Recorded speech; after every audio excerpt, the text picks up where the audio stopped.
데살로니가 전서 5장 18절 한 절 말씀만 읽어드리겠습니다.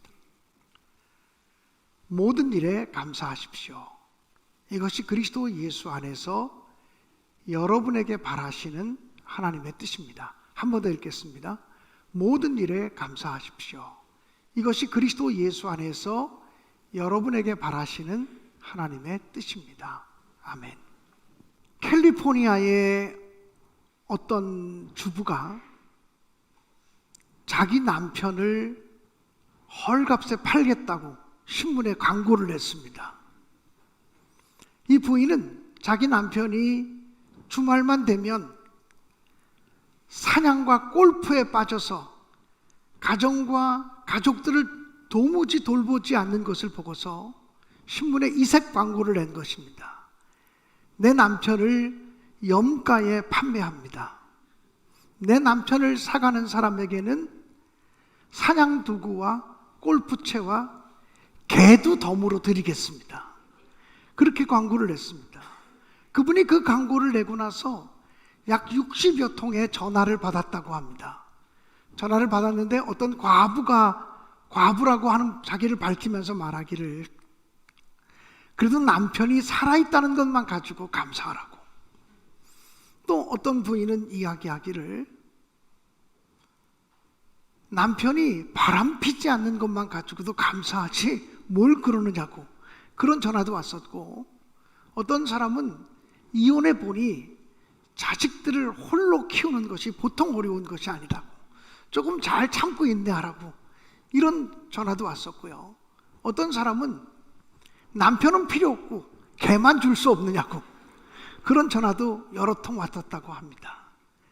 사랑하는 여러분, 내가 존재하고 있다고 하는 것, 내가 살아있다고 하는 것, 숨쉬고 있다고 하는 것, 그리고 내 남편과 나의 자녀들과 나의 가족이 존재하고 있다는 것만 가지고도 사실은 충분히 감사할 수 있는 조건이 된다고 믿습니다. 오늘 성경 본문에 보면 범사에 감사하라고 하는 명령을 주고 있습니다. 오늘 성경 본문의 말씀은 데살로니가 전서의 말씀입니다. 바울 사도는 순회 전도자이기 때문에 여러 곳을 다니면서 복음을 증거했습니다. 그런데 바울 사도가 복음을 증거하는 중에 가장 짧게 머물렀던 장소가 데살로니가입니다. 성경에 보면 데살로니가는 3 안식일만 머물렀다. 그러니까 약 3주일 정도를 머무르면서 복음을 증거했습니다. 너무나 핍박과 박해가 심해서 도저히 데살로니가에서 더 이상 복음을 증거할 수가 없어서 허겁지겁 빠져나왔습니다. 바울 사도는 데살로니가에 불과 3주일 동안 짧게 복음을 증거했기 때문에 데살로니가의 성도들이 믿음을 지키고 있을까? 데살로니가 교회가 건강하게 자라갈 수 있을까? 데살로니가 교회가 뿌리를 내릴 수 있을까?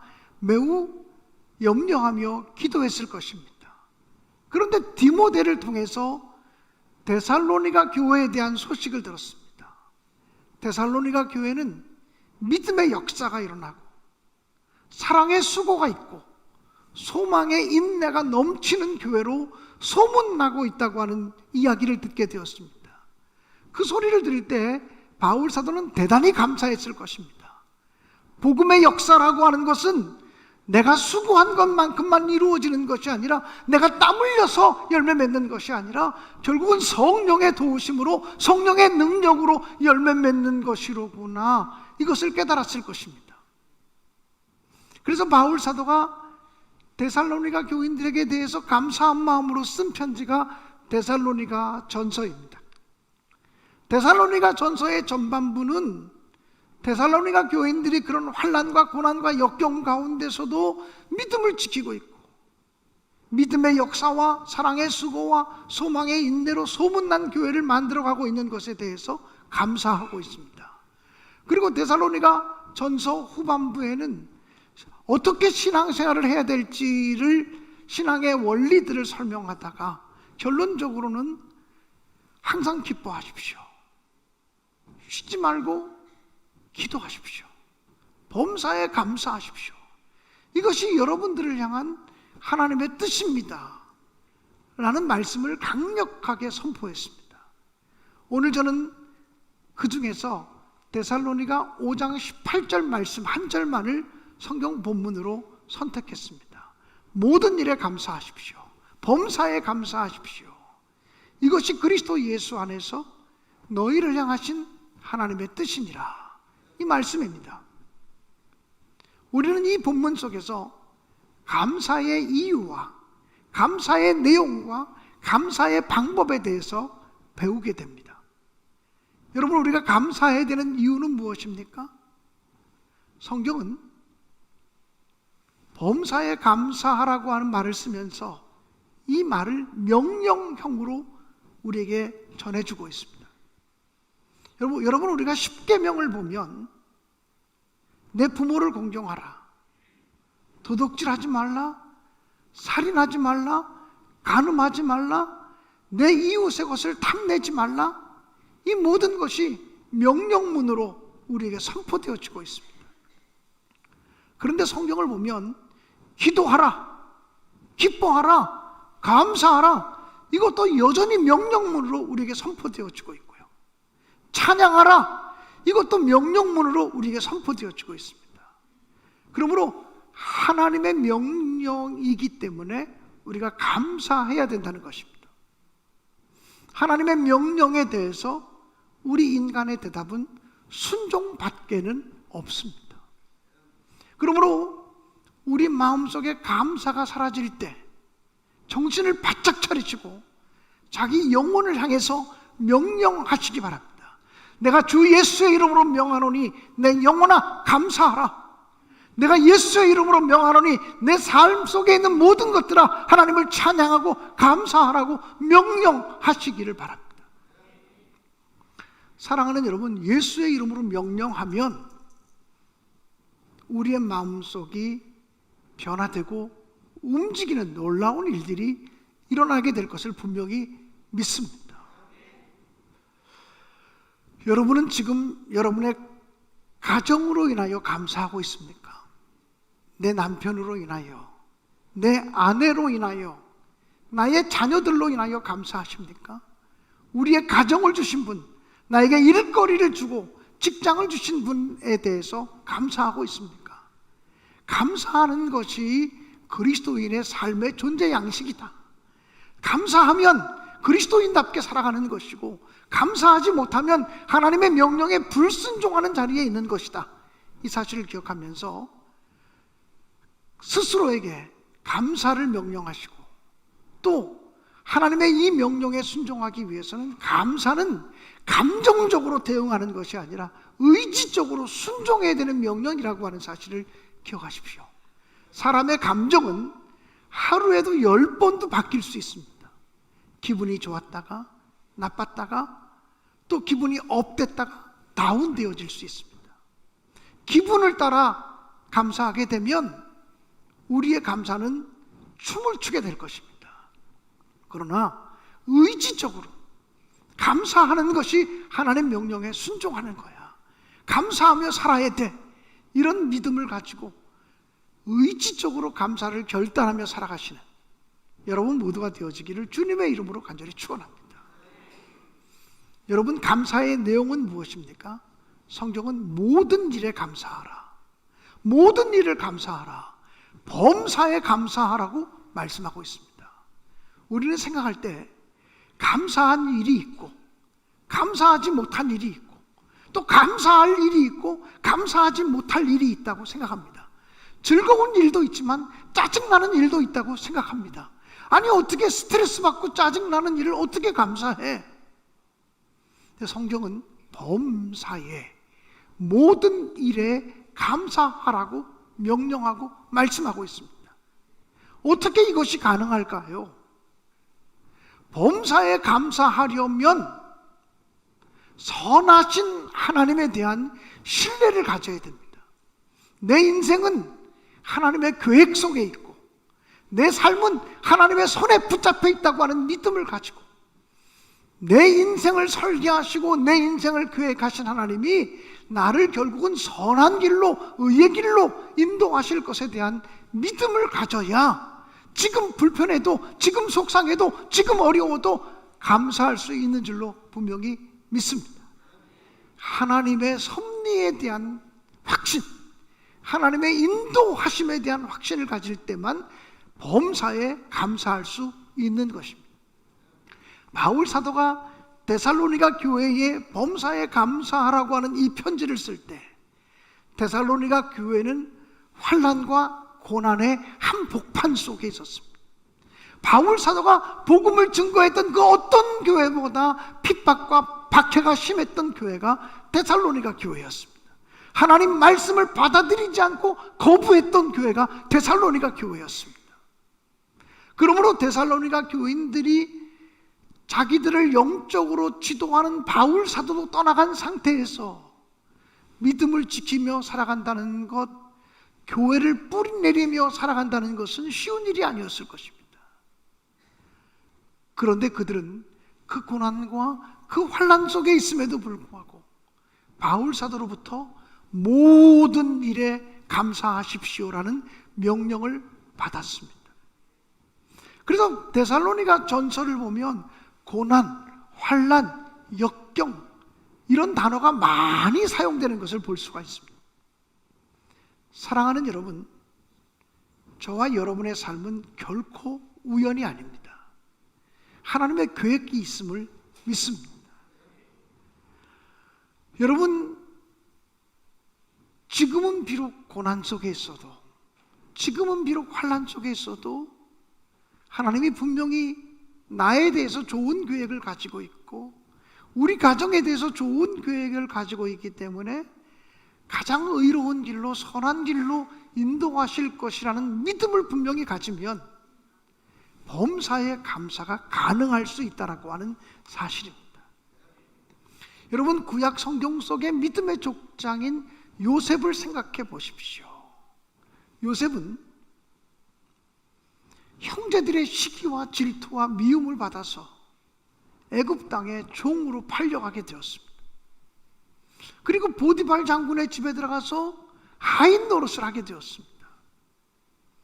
또 누명을 뒤집어 쓰고 옥에 갇히게 되었습니다. 자기 뜻대로 되는 것이 하나도 없습니다. 그러나 요셉은 언제나 감사했습니다. 우리가 창세기를 읽어보면 요셉이 감사했다는 말이 나오지는 않습니다. 그러나 요셉은 어떤 환경 속에 들어갔는지 낙심한 적이 없습니다. 절망한 적이 없습니다. 좌절한 적이 없습니다. 최선을 다했습니다. 여러분, 감사하는 삶을 살지 않는 사람이 어떻게 최선을 다할 수 있습니까? 감사하는 삶을 살지 않는 사람이 어떻게 남을 위해 어려움 속에 봉사하며 섬기는 삶을 살아갈 수 있습니까? 요셉은 비록 자기가 원하는 환경은 아니었지만 보디발 장군의 집에서 종으로 살아갈 때도 최선을 다해서 가정 총무가 되었습니다. 누명을 뒤집어 쓰고 옥에 갇혔지만 그곳에서 최선을 다하니까 감옥을 지키는 간수에게 인정을 받아서 옥중에 있는 죄수들을 돌보는 사명을 감당하게 되었습니다. 그 옥중에 들어온 바로 왕, 이집트 바로 왕의 신하들이 꿈을 꾸었을 때 그 꿈을 해몽해 주면서도 하나님께서 당신들의 꿈을 해몽해 주실 것입니다라고 하나님의 뜻에 관해서 이야기했습니다. 이 요셉이라고 하는 사람은 어떤 환경 속에서도 내 인생은 버려진 인생이 아니고 내 인생은 하나님께 외면당하는 인생이 아니고 지금의 고난과 지금의 환난과 지금의 역경도 하나님의 선하신 뜻 가운데 있다고 하는 믿음을 부여잡고 있었습니다. 아직은 드러나지 않고 있지만, 아직은 하나님의 뜻이 나타나지 않았지만 분명히 하나님의 뜻이 나타날 것에 대한 확신을 가지고 있었습니다. 그가 나중에 애굽의 총리 대신이 되었고 자기를 애굽의 종으로 팔았던 자기 형제들을 만나게 되었을 때 그의 마음속에 얼마나 분노가 차올랐겠습니까? 그런데 그는 형제들을 향해서 이렇게 말합니다. 그대들이 나를 애굽에 팔았음으로 인하여 근심하지 마십시오. 그대들이 나를 팔아서 내가 애굽에 온 것이 아니라 하나님이 뜻이 계셔서 당신들보다 나를 앞서 보내신 것입니다. 하나님이 뜻이 계셔서 하나님이 이 환난의 때, 이 고난의 때 우리 민족을 살리시고 우리 가정을 구원하시고 살리시기 위해서 나를 먼저 보내신 것입니다. 이렇게 고백합니다. 내 인생은 사람에 의해서 좌지우지되는 인생이 아니라는 거예요. 내 인생의 주관자는 사람이 아니고 내 인생의 주관자는 하나님이시라고 하는 믿음을 분명히 선포하고 있는 것입니다. 그래서 요셉은 형제들에게 이렇게 말합니다. 하나님은 악이 변하여 선이 되게 하시는 분입니다. 여러분, 우리가 언제나 감사하면, 하나님의 섭리하심을 믿고 범사에 감사하면 하나님은 악이 변하여 선이 되게 하실 분임을 분명히 믿으시기 바랍니다. 그런 믿음이 있을 때만 우리는 범사에 감사하는 신앙으로, 모든 일에 감사하는 신앙으로 승리하게 될 것을 의심 없이 믿습니다. 우리가 어떻게 감사할 수 있을까요? 성경은 그리스도 안에서, 오직 그리스도 예수 안에서 감사할 수 있다고 말합니다. 사람을 보면, 환경을 보면 도무지 감사할 수 없는데 그리스도 예수 안에 있을 때 비로소 감사할 수 있다는 것입니다. 바울 사도는 순회 전도자이기 때문에 오늘은 이곳, 내일은 저곳 정말 돌아다니며 복음을 증거했습니다.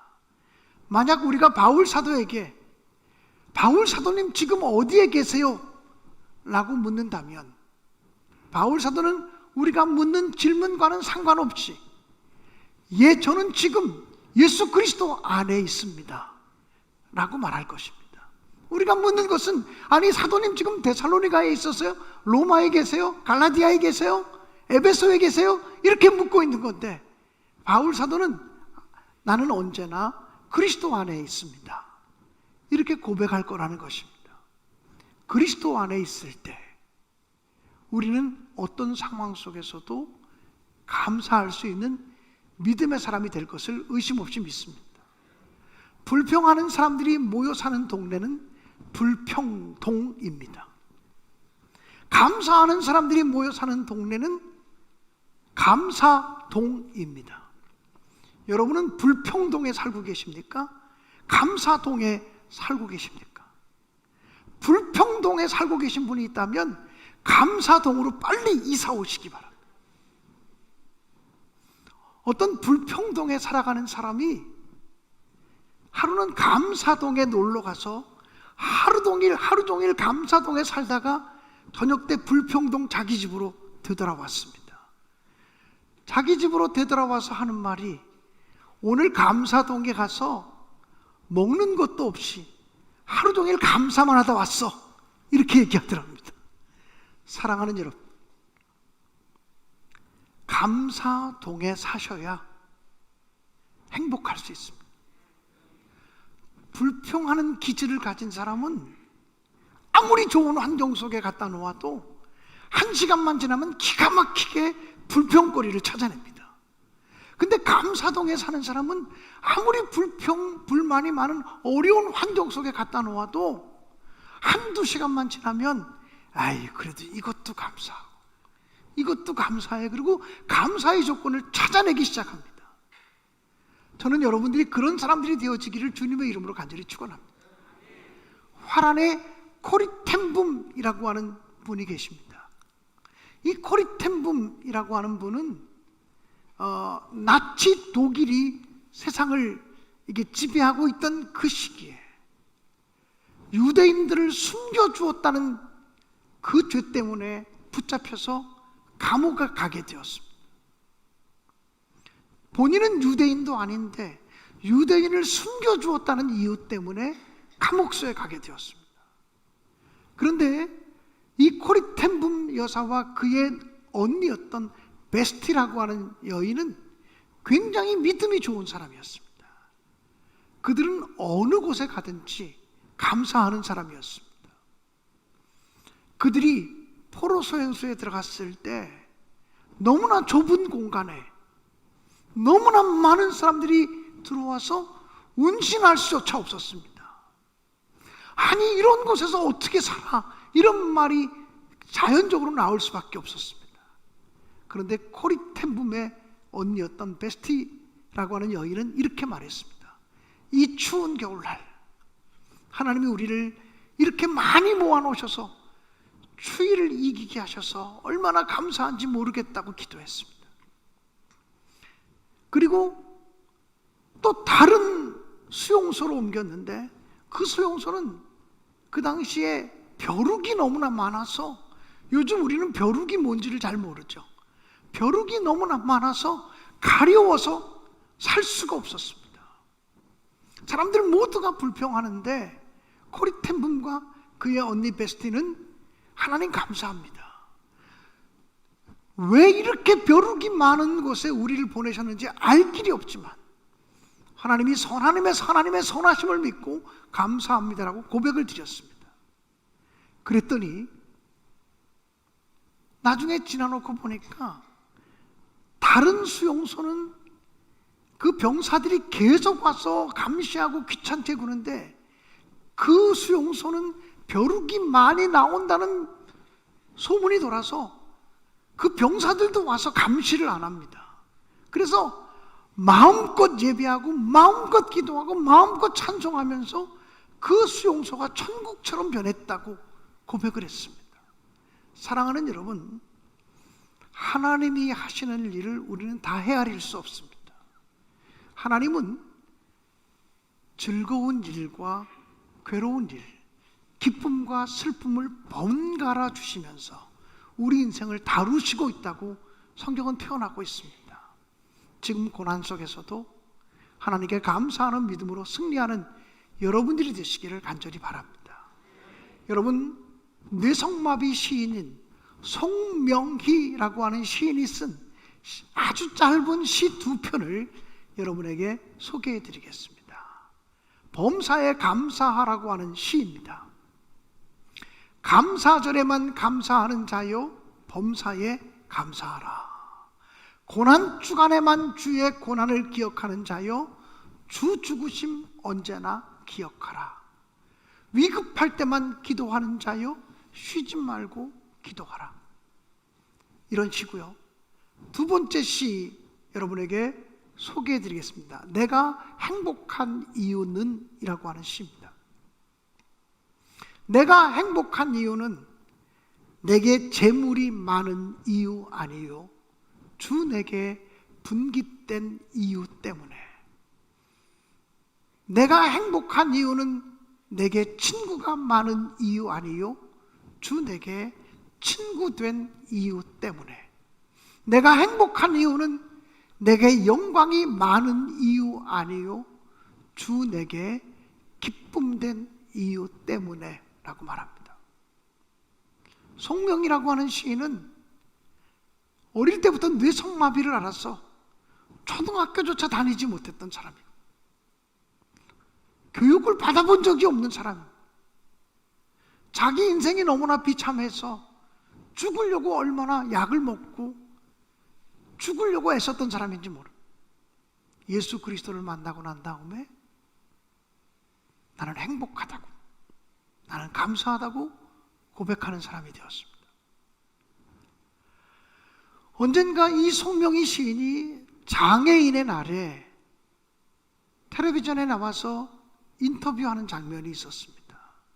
그때 사회를 보는 사회자가 장애인의 날을 맞으면서 소감을 한마디 좀 이야기해 보라고 했습니다. 그때 송명희 시인은 이야기하기를, 나는 장애인이 아닙니다. 여러분, 그렇게 말할 때 송명희 시인은 그 말을 하기 위해서 입을 부들부들 떨고 있습니다. 장애, 다 이러고 얘기하고 있었습니다. 나는 장애인이 아닙니다. 내가 이렇게 행복한데 내가 왜 장애인입니까? 내가 이렇게 감사하며 살아가고 있는데 내가 왜 장애인입니까? 건강한 사지백체를 가지고서 감사하지 못하는 사람이 장애인 아닙니까? 건강한 몸을 가지고 있으면서 기쁘게 살지 못하는 사람들이 장애인 아닙니까? 이 얘기를 하는데 1분이 더 넘게 걸렸습니다. 얼마나 몸을 비비꼬며 부들부들 떨면서 얘기하는지 그 말을 하는데 얼마나 많은 시간이 걸린지 모릅니다. 그런데 그 말을 듣는 순간에 몸에 전율이 오는 것 같은 느낌을 받았어요. 누가 봐도 장애인인데 그분이 말하기를 내가 왜 장애인이냐고, 내가 이렇게 기쁘게 살아가는데, 내가 이렇게 감사하며 살아가고 있는데 내가 왜 장애인이냐고, 건강한 사지백체 가지고서 감사하지 못하고 기뻐하지 못하고 살아가는 사람들이 장애인 아니냐고. 비장애인으로 살아가는 우리들이 오히려 반성해야 되는 말들을 하고 있었습니다. 사랑하는 여러분, 오늘 우리가 불평동에 살았던 사람이 있다면 이제 감사동으로나 이사 갈 거야. 이제 주 안에 살 거야. 이 고백을 가지시고 감사의 사람으로 새롭게 2022년도의 후반기를 능력 있고 힘 있게 살아가시기를 주님의 이름으로 간절히 축원합니다.